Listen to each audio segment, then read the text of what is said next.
Gym na. Napunta Batman. Bili ice cream. Sige, bili mo rin ako ha.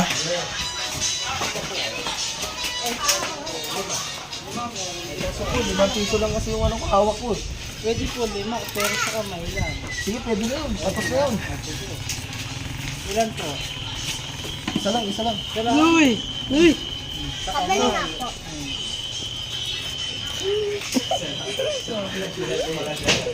Ano yan, Batman?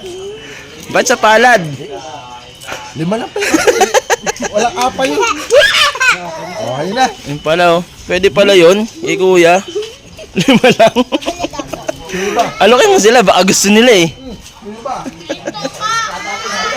Oh, ayun na nga tapos. 5 lang. Pwede nga may 10. Oh. Pero wala nga 10, 5 lang. Pwede na. Mahal kasi mahal ang apa. Oh. Kaya diyan mo nilagay? Ano to tayo? Ilang barya natin eh. Sarap? Pwede pala yung ganon? ₱5 mo, sulit na. Oh. Kakamayin mo lang, no? Kamay mo na lang. Wala kang bayan. Ganun naman eh. Shoutout kay kuya, oh. Nagbebenta pala ng 5. Kaya lang eh, sa palad lang kasi.